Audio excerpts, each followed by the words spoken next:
Yo yo yo yo yo yo yo. Back again, back again. Ah, ilah pakai opening. Motoran ke Sabang, gua kalau tahu rasanya kayak gimana. Mungkin gua mikir 2 kali. Sekarang gua ngerti kenapa orang rata-rata towing langsung ke Sabang.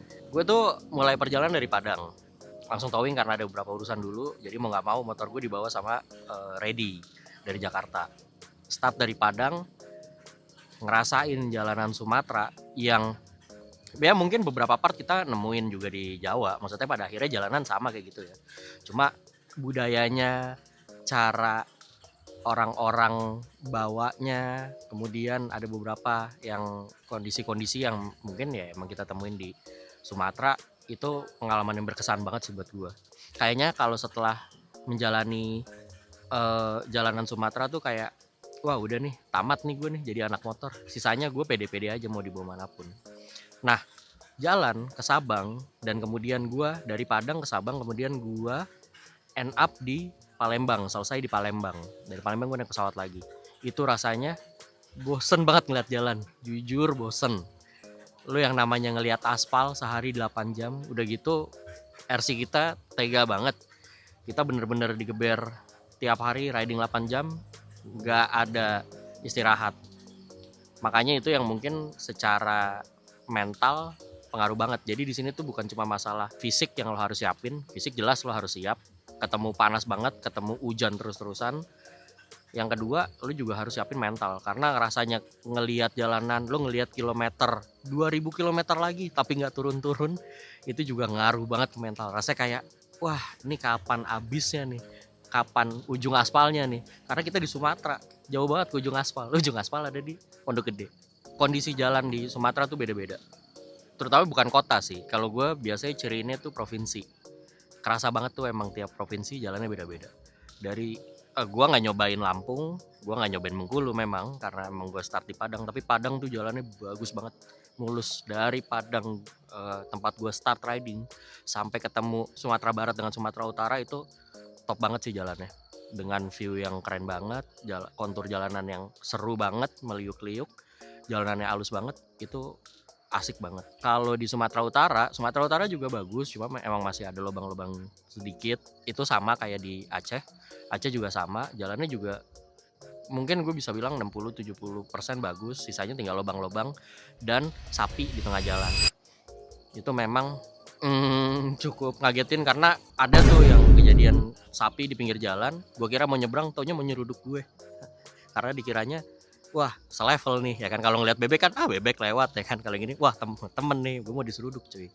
Cuma ya untungnya semua aman-aman aja sih. Kemudian Sumatera Utara ke Pekanbaru itu jalanannya juga bagus, tapi ya namanya jalur timur ya, itu banyak truk, banyak kebun sawit, jadi emang jalannya agak bergelombang, cuma masih aman lah gitu. Cuma emang mesti ekstra hati-hati dibandingin kalau kita lewat barat tuh emang fisik banget tuh yang di yang ditempa, karena kita bener-bener ngelautin jalan belok-belok yang sampai kita bosan belok-belok.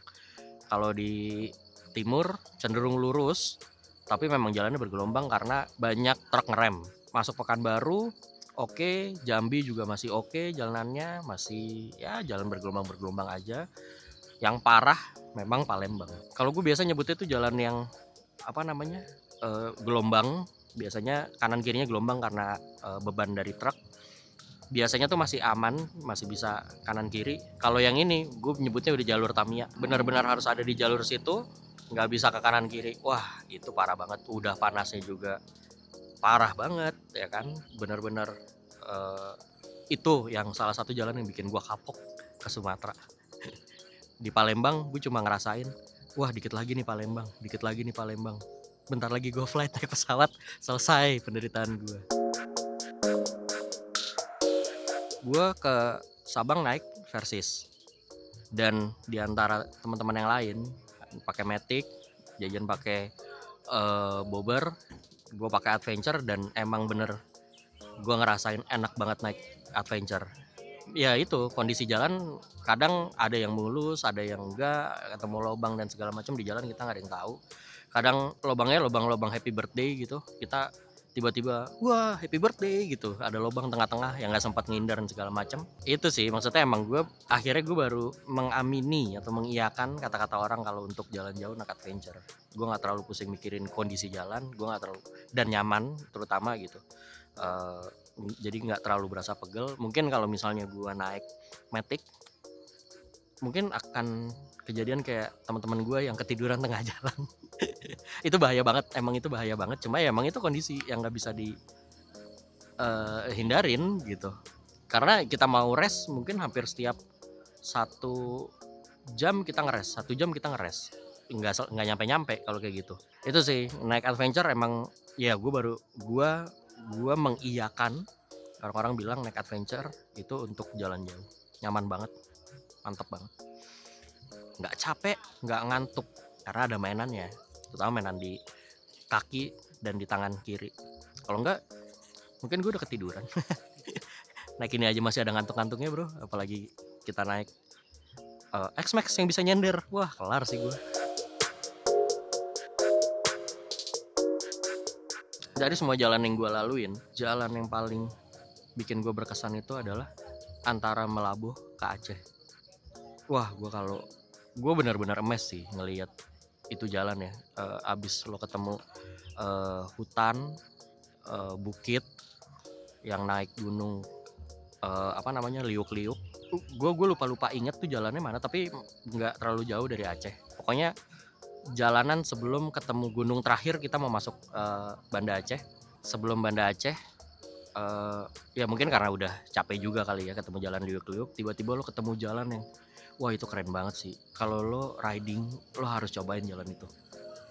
Lo ketemu jalan yang lurus panjang banget dengan view yang keren banget. Kalau gue bilangnya jalan Swiss aja, keren banget itu. Jalannya halus, bagus, viewnya keren banget. The best part sih itu. Gue waktu pertama kali ngelihat jalan tuh gue melongo sebenarnya. Tapi kemudian ya balik lagi ya, adrenalin, rasanya pengen ngegas. Ya udah pol-polan tuh gas, nyobain sejauh mana versus bisa dapet maksimum speednya. Selama perjalanan ada nggak sih kendala yang dirasain? Ya tentunya ada. Kalau gue bicara dari motor gue, jadi ini motor sebenarnya disiapin buat ke Sumbawa tadinya, dimana semuanya standar dari yang waktu beli, jadi nggak ada perubahan. Cuma gue ganti di ban. Kenapa? Karena waktu mau ke Sumbawa itu yang gue pertimbangkan adalah kalau di sana bocor ban gimana ya gitu. Kalau tubeless kan masih lebih gampang. Gue takutnya kalau misalnya pakai ban dalam tuh mungkin ada radius berapa yang kita nggak ketemu sama tukang tambal ban. Makanya bannya diganti dari ban dalam dibikin jadi tubeless dengan pelek jari-jari. Sebenarnya sih diakalin ya gitu. Cuma ya kita emang antisipasi sebenarnya. Cuma ternyata rencana berubah, kita nggak jadi ke Sumbawa, kita jalan ke Sumatera yang sebenarnya tambal ban tuh banyak. Cuma ternyata problem yang gua rasain itu adalah ban tekanan ban yang turun terus gitu. Memang itu problemnya. Waktu kita buat ini jadi tubeless, orangnya tuh bilang sering-sering cek tekanan ban. Dan emang bener, di beberapa hari yang gue bawa dari Padang terutama sampai ke Medan, wah itu ban gue cepat banget habisnya. Jadi sering banget gue ngebawa dengan tekanan ban yang kurang. Setelah dicek ternyata ternyata kena ranjau paku. Jadi salah satu faktornya selain dari tubeless yang bikin tekanan bannya turun, ya hujan. Ya ininya juga kena pakunya itu. Dari motornya sebenarnya oke banget, fit, nggak ada kendala. Panas juga aman-aman aja. Cuma ekstranya itu di timur, karena di timur kita ya ketemu ketemu panas terus gitu ya. Tapi dari torsi nyalip-nyalip enak, nggak ada problem. Dari suspensi enak. Dari untuk dibawa endurance ya balik lagi, motor adventure kayaknya emang selalu enak deh gitu. Terutama di 250 cc gue rasa cukup banget untuk di Sumatera. Kalau dari gue sendiri, kendalanya itu yang pasti fisik sih. Waktu di awal-awal, wah gue masih semangat di jalan nyanyi-nyanyi. Setelah Sabang, diam. Tidak ada semangatnya, hilang. Ya digempur riding tiap hari 8 jam sih ya lumayan mental. Itu yang gue rasain. Dan ngantuk, walaupun gue bawa motor adventure, ngantuk tetep bro. Lo akan ketemu ngantuk terutama di jam 12 siang setelah makan. Rusak emang di karbohidrat. Emang gula kali gue ya. Yang gue perhatiin ya, maksudnya ya itulah, riding lama jauh itu bikin lo tahu kepribadian dari orang-orang, lo tahu gimana serunya gitu riding bareng-bareng. Dan yang gue lihat maksudnya kayak Jaka, Ibnu ngantuk kan tapi gengsi, jadi nggak mau ngomong, tapi ya kadang suka sosok nyanyi padahal ya mereka ngantuk gitu, padahal tinggal bilang aja kenapa sih gitu. Inwan yang moodnya swing, kadang iya dia ceria, kadang dia bete gitu kan.